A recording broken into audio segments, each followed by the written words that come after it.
sometimes the deepest wounds are inflicted by those who claim to love us the most.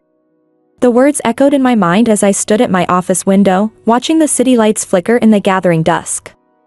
It was something my father had told me just weeks before his sudden death, when I was 16. Back then, I couldn't understand what he meant. Now, at 35, those words haunted me with crystal clarity. My phone buzzed on the desk, displaying Olivia's name. My younger sister, always the bearer of demands disguised as casual requests. I let it ring 3 times before answering, buying myself a few precious seconds to slip back into the role I'd played for so long, the reliable older sister, the family cornerstone, the eternal safety net. "Hey Jess," Olivia's voice chirped through the speaker, that familiar tone that always preceded a favor. "Got a minute? It's about Mom's birthday." I shuffled some quarterly reports aside, half listening as I scanned the numbers before me. "Sure, what's up?" "So, you know Mom's turning 62 in 2 months, right?" She paused for effect. "Well, we're planning something special, and we need everyone to chip in." That got my attention. I sat up straighter, pen hovering over the page. "Okay, how much are we talking about?" When Olivia named the figure, I nearly choked on my coffee. $3,800. More than I'd spent on my last vacation, which, come to think of it, was 3 years ago. "I know it's a lot," Olivia rushed to add, "but it's for Mom, you know? And everyone's contributing." Everyone. Right. The same everyone who had relied on my financial support through college, through wedding preparations, through down payments on houses. The same everyone who seemed to forget those contributions whenever a new expense arose. "And one more thing," she continued, her voice taking on that careful tone that made my stomach clench. "Make sure you take a week off work in March. Don't plan anything else for that time, okay?" As I agreed, because that's what I always did, I caught my reflection in the window. In the darkening glass, I could see the ghost of my 16-year-old self, standing in our family kitchen the night Dad died, making the same promise I'd been keeping for 19 years, "I'll take care of everything." But this time, something felt different. Maybe it was the weight of all those years pressing down on me, or maybe it was Dad's words surfacing from the depths of memory. Whatever it was, as I hung up the phone, I couldn't shake the feeling that this birthday celebration would change everything. I just didn't know yet how right I was. The story I'm about to tell you isn't just about a family celebration gone wrong. It's about the promises we keep until they break us, the love we give until it hollows us out, and the moment we finally realize that sometimes, the most courageous act of love is learning to say no. This is how I learned that lesson. And how it cost me everything I thought I couldn't live without, only to give me everything I never knew I needed. My name is Jessica, and this is the story of how I lost my family to save myself. The memories always come back clearer at night. Maybe it's the silence, or maybe it's the way darkness strips away the pretenses we maintain in daylight. Tonight, as I sit in my corner office, I can see it all as if it happened yesterday.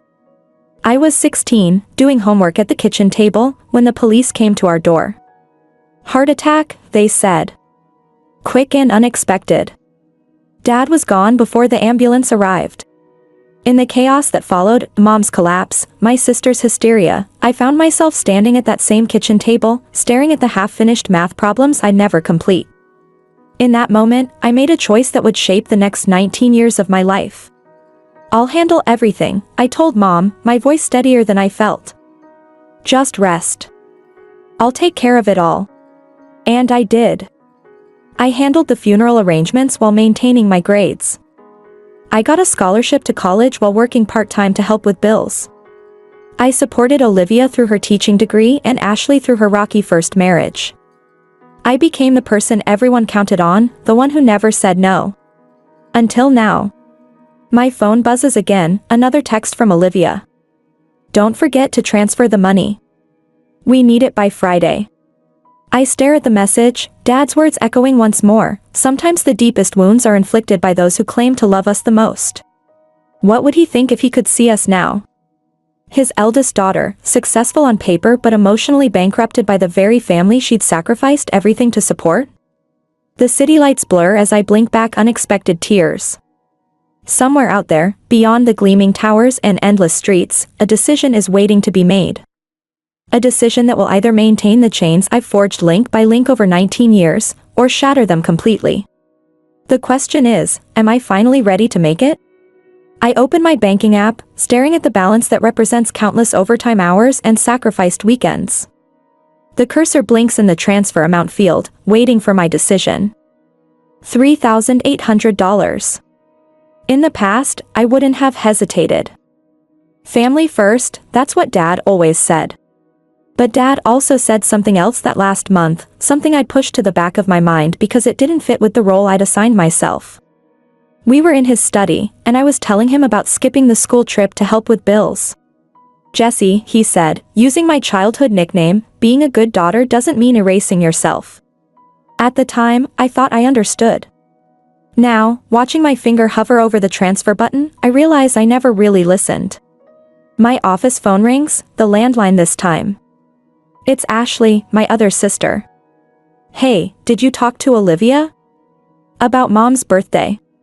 "Yeah, I was just about to transfer the money," I reply automatically. "Great. You're always so reliable, Jess. Not like some people." There's a pause, then, "Oh, and can you watch Nathan this weekend? Mark's parents are visiting, and you know how they get with too much noise." I find myself agreeing before I even process the request. It's muscle memory at this point, say yes, figure out how later. But as I hang up, Dad's voice echoes again, "Being a good daughter doesn't mean erasing yourself." I look at my reflection in the darkening window. In the glass, I see three versions of myself: the 16-year-old who promised to handle everything, the 35-year-old who's kept that promise far too long, and somewhere between them, a shadow of someone I could have been, someone who knew how to love without losing herself. The question isn't whether I can afford $3,800. The question is, what's the real price I've been paying all these years? And more importantly, am I willing to keep paying it? The family dinner that Saturday changed everything. The familiar scent of Mom's pot roast filled the house, mingling with the sounds of my nieces and nephews running through the halls. Nathan was showing his cousins a new video game, while Madison trailed after them, desperate to be included. The scene should have been heartwarming. Instead, it felt like the calm before a storm. I'd transferred the money that morning, not because I wanted to, but because the alternative seemed impossible to face. 19 years of conditioning doesn't break easily. Everyone to the table. Mom called, her voice carrying that special tone reserved for family gatherings. The one that promised important announcements and carefully orchestrated revelations. We gathered around the dining table, Mom and her three daughters, Aunt Patricia and her kids, the usual chaos of family dinners surrounding us. Dad's empty chair at the head of the table seemed to watch us all, a silent witness to what was about to unfold. "So," Olivia said, pushing her carrots around her plate with calculated casualness, "we finally got everything arranged for Mom's birthday." She paused, letting the anticipation build. "We're all going to spend a week at Pine Ridge Resort." The table erupted in excited chatter. Mom was beaming, Ashley was already discussing which spa treatments she wanted to try, and the kids were bouncing in their seats at the mention of the indoor water park. I sat there, fork frozen halfway to my mouth, as the pieces clicked into place. The money. The week off work. The careful way they'd avoided giving me details until now. Why wasn't I involved in any of the planning? I asked, trying to keep my voice level. "This is the first time I'm hearing about the actual plans, and you've already arranged everything?" The table got quiet. Too quiet. Mom cleared her throat, and I felt my stomach drop before she even opened her mouth. "Actually, honey," she said with that tone, that terrible, gentle tone that always preceded an impossible request, "we were hoping you could do us all a huge favor and watch the kids while we're there." I stared at my family gathered around the dinner table, waiting for someone to laugh, to say it was all a joke. But the silence stretched on, broken only by the soft clink of silverware against plates. "You want me to watch the kids?" I finally managed to say. "All 5 of them?" My mind automatically counted them off: Nathan, Madison, the twins Benjamin and Sophia, and little Oliver. 5 kids under the age of 8. "Well, you're so good with them," Mom said, as if that explained everything. "They love their Aunt Jessica." I looked around the table again, still hoping to see a hint of humor in someone's eyes. There was none. Just expectant faces waiting for my usual yes. But that's not fair, I heard myself say, my voice sounding strange to my own ears. I want to celebrate with everyone too. It's Mom's birthday. Ashley put down her fork with a sigh. Come on, Jess, you'll be bored there anyway. It's going to be noisy and crowded. Bored? I repeated. How would you know if I'd be bored? Well, she continued, exchanging glances with Olivia, you're great with the kids. They adore you, and let's be honest, it's not like you need a break from family life. I felt my chest tighten. What's that supposed to mean? Olivia jumped in, her voice carrying that condescending tone she'd perfected over the years. She just means that you don't have children or a husband to get away from. The rest of us need this break. You understand, right? The green beans on my plate blurred as I blinked back tears. I wouldn't give them the satisfaction of seeing me cry. Instead, I quietly pushed back my chair and stood up. Jessica. Mom's voice held a note of concern, but not enough to actually stop me. Without a word, I grabbed my purse from the counter and headed for the door. Nobody moved to stop me. Nobody called out. The only sound that followed me was Mom's voice drifting from the dining room. Don't worry, she'll come around. She always does. The evening air was crisp against my face, helping to clear my head. 19 years of putting everyone else first, of being the responsible one, the reliable one, and this is what I got in return. The worst part wasn't even the babysitting request. It was the casualness with which they'd assumed I'd agree. The way they planned this whole thing without me, using my money, my time, my vacation days without even asking, as if I was just a resource to be used, not a member of the family to be included. I drove home in a daze, memories flooding back. There I was at 16, making dinner while Mom helped Ashley with her homework. Me at 21, working 2 jobs during college to help pay for Olivia's prom dress. Every special occasion where I was behind the camera instead of in the photos. Every holiday where I was in the kitchen while everyone else laughed in the living room. When was the last time someone had asked me what I wanted? The next morning, my phone was flooded with messages. Olivia, you're being ridiculous. Mom's so upset. Ashley, stop being dramatic. It's just babysitting. Mom, I raised you better than this. Aunt Patricia, the kids were counting on you. Each message felt like another brick in the wall they'd built around me, a wall made of expectations, obligations, and guilt. But for the first time, instead of trying to climb it, I found myself wanting to break it down. I opened my laptop and started searching. Within an hour, I had booked a beachfront hotel in the Caribbean, nothing too fancy, but it had a balcony overlooking the ocean and was within walking distance to everything I might need. I even splurged on a first-class plane ticket. After all, I had plenty of money since I wouldn't be going to Pine Ridge. The next few days at work were surprisingly peaceful. My family had stopped calling and texting. They probably thought I was home preparing for a week of childcare. Maybe buying extra snacks and planning activities. The thought made me smile as I packed my beach clothes and new swimsuit. Taking a tropical vacation in the middle of winter, my colleague Janet asked when she saw me checking the Caribbean weather forecast. Sometimes you need to do something unexpected, I replied, surprised by how good it felt to say those words out loud. That evening, as I was finalizing my travel preparations, my phone buzzed with a group text from Olivia, family meeting tomorrow night. Mandatory. We need to discuss your behavior. I stared at the message, feeling the old guilt rising up, but this time, something else rose with it. Anger. Pure, clarifying anger. Who were they to demand a meeting about my behavior? Who were they to judge my choices when they'd been making choices for me for 19 years? I typed out a response, deleted it, typed another. Finally, I settled on, I won't be attending. I have plans.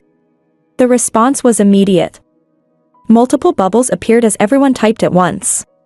You always do this. So selfish. Think about the children. Your mother is crying. I turned off my phone and finished packing. The Caribbean was waiting, and for once in my life, I was choosing myself. Freedom tastes like salt air and coconut sunscreen. My first morning in the Caribbean, I woke up to the sound of waves instead of urgent text messages. The sun was streaming through the balcony doors, painting patterns on the white sheets. For the first time in years, I had nowhere to be, no one to take care of, nothing to organize or manage. It felt terrifying. And wonderful. I switched on my phone briefly, curious despite myself. The screen immediately lit up with notifications. Dozens of missed calls. Hundreds of messages. I scrolled through them quickly. Olivia, where are you? The kids are crying. Ashley, this is completely irresponsible. We're standing outside your house. Mom, please answer your phone. We're worried sick. Aunt Patricia, the resort won't refund our deposit. How could you do this to us? I could picture the scene perfectly, my family gathered outside my empty apartment, suitcases packed, 5 confused children asking where Aunt Jessica was. The thought should have filled me with guilt. Instead, I felt something else, relief. Good morning. A cheerful voice called out. I looked up from my phone to see a woman in yoga clothes rolling out a mat on the beach below my balcony. I'm Lily. First time here. 20 minutes later, I found myself on a borrowed yoga mat, attempting a warrior pose as the morning sun warmed my skin. Lily, it turned out, was a former corporate lawyer who'd left her practice to teach yoga in the Caribbean. Sometimes the bravest thing we can do is disappoint the people we love, she said, helping me adjust my stance. Especially when they've confused love with control. Around us, other hotel guests were joining the class. There was Maria, a single mother who'd left her controlling ex-husband. Patricia, not my aunt, who'd walked away from a family business to start her own cafe. Jennifer, who'd divorced her husband of 20 years after realizing she'd lost herself in the role of perfect wife. As we moved through the poses, they shared their stories. Stories of breaking free, of choosing themselves, of surviving the guilt and emerging stronger. With each story, I felt something inside me unfurling, like a flower finally finding sunlight. Back in my room after class, I found a new barrage of messages. Mom, your father would be so ashamed. Olivia, Mark and John refused to take time off work to watch the kids. This is all your fault. Ashley, hope you're happy. Mom's birthday is ruined. My father would be ashamed? I thought about Dad's last words to me about not erasing myself. About how the deepest wounds come from those who claim to love us most. No, Dad wouldn't be ashamed. He'd be sad that his family had become this. I turned off my phone again and headed to the beach. The day stretched before me, full of possibilities. I could read a book without interruption. Swim in the ocean without watching for children. Eat a meal without cutting anyone else's food. That evening, I joined a group of hotel guests for dinner at a beachside restaurant. The conversation flowed easily, unmarred by years of expectations and unspoken resentments. Nobody asked me to babysit. Nobody commented on my single status. Nobody reminded me of promises I'd made at 16. To freedom, Maria raised her glass. And to the courage to claim it. We all clinked glasses, and I felt tears prick my eyes, not tears of guilt or anger, but of recognition. These strangers understood something my family never had, that love shouldn't require the surrender of self. The week passed in a blur of yoga classes, beach walks, and long conversations with my new friends. Each day, I felt lighter, as if I was shedding layers of obligations and expectations like old skin. But on the 5th day, something changed. I was having breakfast on my balcony when my phone rang, not a family member this time, but Janet from work. Jess, I thought you should know, she said, her voice concerned. Your sister Olivia just posted something, well, you should see it. I opened social media for the first time since arriving. Olivia had shared a long post, complete with childhood photos of us. Family isn't just a word. It's a promise. A commitment. Something my sister seems to have forgotten. While our mother cries on what should have been her special day, while children ask why their beloved aunt abandoned them, while plans and dreams lie in ruins, she's off somewhere, living her selfish life. But karma has a way of teaching lessons. The comments section was worse. How horrible.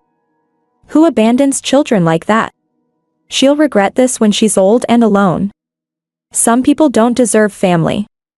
I was about to turn off my phone when a new notification appeared, a private message from Nathan, Ashley's 8-year-old son.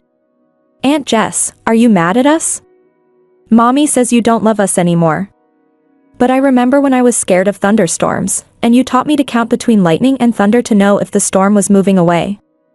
Are you like the storm, Aunt Jess? Should I count to know if you're coming back? My hands shook as I read his message. This was the cost of freedom, not just my own pain, but the confusion of innocent children caught in adult battles. I started typing a reply, then stopped. How could I explain to an 8-year-old that sometimes love means walking away? That his aunt wasn't abandoning him, but saving herself? That's when Lily knocked on my door. Beach meditation in 10 minutes, she called out. We're practicing letting go today. On the beach, as the sun rose higher in the sky, Lily spoke about the difference between guilt and responsibility. Guilt is what others put on us, she said. Responsibility is what we choose to carry. As if on cue, my phone buzzed with a new message. A group text from my sisters. Ashley, mom's in bed crying. She won't eat. Olivia, hope you're proud of yourself. Aunt Patricia, your cousin Rachel saw you on someone's Instagram. A beach? Really? While your family suffers. I looked at their messages, then at the ocean stretching endlessly before me. The same ocean that had witnessed countless stories of liberation, of people breaking free from chains they'd worn so long they'd forgotten they were chains. Your turn, Lily said softly, holding out a piece of paper and a pen. Write down what you need to let go of. I stared at the blank paper, pen hovering above its surface. Words began to flow, each one a weight I'd carried for so long. I wrote about the promise I made at 16, standing in our kitchen the night Dad died. About the guilt that was never mine to carry, but that had been placed on my shoulders by others. About my role as the eternal caretaker, a position I never applied for but somehow inherited. I wrote about my fear of being called selfish, and how that fear had shaped every decision I'd made. Finally, I wrote about my desperate need for their approval, a need that had become a prison of its own making. As I watched my words burn in the small meditation fire Lily had prepared, something shifted inside me. The guilt was still there, but it no longer felt like a weight. It felt like a choice I was finally free to reject. That evening, I sat down at my laptop and began to write a response to Nathan. Dear Nathan. Yes, I'm like the storm, but not in the way you think. Sometimes storms come not to destroy, but to clear the air. To make space for new growth. I love you, that will never change. But I'm learning that loving you doesn't mean I have to stop loving myself. As I wrote, I could hear laughter from the beach below, where Maria's children were building sandcastles with their mom, proof that there were other ways to be a family, other ways to show love. My phone buzzed again. Another group text. Mom, if you ever loved your family, you'll come home right now. Olivia, we've called every hotel in the Caribbean. We'll find you eventually. Ashley, you can't run away from family forever. I looked at their messages, then at the half-written letter to Nathan on my screen. They were right about one thing, I couldn't run forever. But maybe I didn't need to run. Maybe I just needed to stand my ground. I opened my email and began to compose a new message. Dear family. For 19 years, I've tried to be everything you needed. Now it's time for me to be what I need. 6 months can change everything. I returned from the Caribbean to find my apartment lock had been changed, Mom's doing, no doubt, using the emergency key I'd given her years ago. It didn't matter. I'd already arranged for a new place, a sunlit corner unit in a secure building across town where no one had spare keys to my life. The first signs of my family's unraveling came through social media.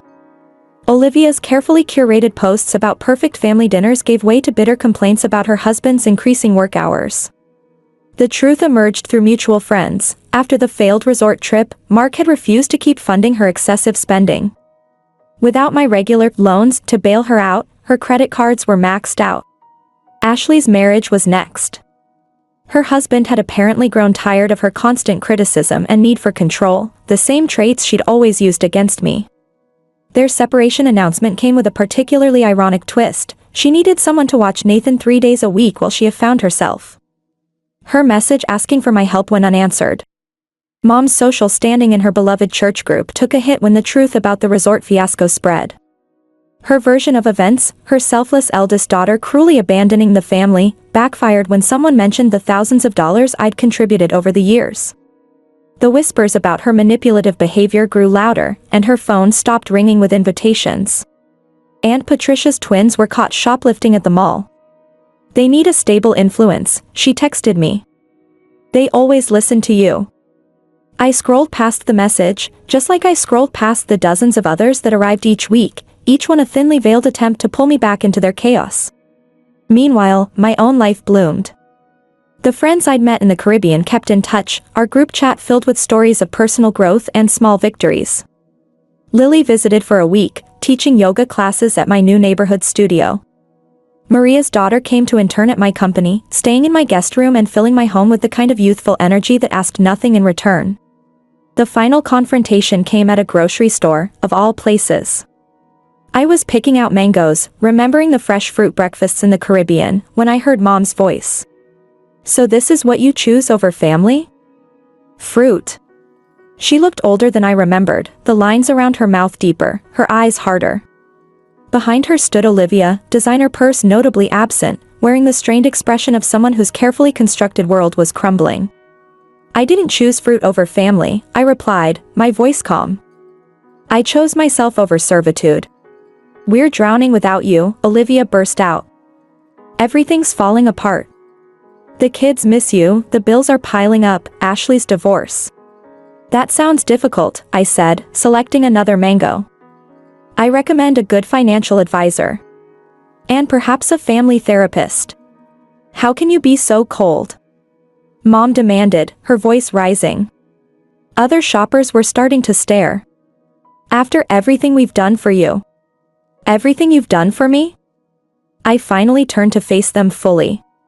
"Let's talk about everything I've done for you. Shall we calculate the exact amount I've spent supporting this family since Dad died?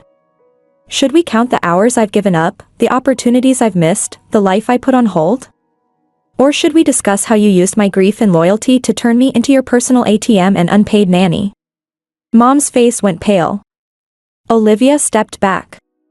"The funny thing is," I continued, my voice still steady, "I'm not even angry anymore. I'm just done. Your problems are your problems. Your choices are your choices. Your children are your responsibility. You'll regret this," Mom said, but her voice wavered. "When you're old and alone." "I'm not alone," I cut in. "I have real friends now. People who value me for who I am, not what I can do for them. People who understand that love doesn't come with a price tag or a guilt trip." I placed the mangoes in my basket, selected a few more for good measure. "I wish you all the best with your lives. I truly do. But I won't be part of them anymore." As I walked away, I heard Olivia's hushed voice, "What are we going to do?"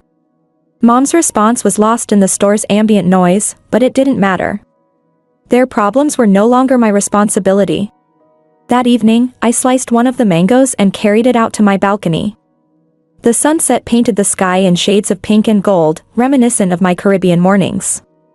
My phone buzzed with a message from Maria. Her daughter had received a job offer and wanted to celebrate. Below my balcony, a young family walked by, their children's laughter floating up on the evening breeze. I smiled, feeling nothing but peace. The weight of 19 years of obligation had finally lifted, leaving behind something unexpected: freedom. My father's words came back to me one last time. Sometimes the deepest wounds are inflicted by those who claim to love us the most. He was right, but he'd left out the most important part. Sometimes the greatest healing comes from walking away. I took another bite of mango, savoring its sweetness. In my empty apartment, with my peacefully silent phone and my drama-free life, I had found something my family had never understood: the joy of being whole on my own terms. The sun set on another day of my new life, a life where guilt was no longer welcome, where love didn't require sacrifice, and where family was something you chose, not something you owed. And I chose myself.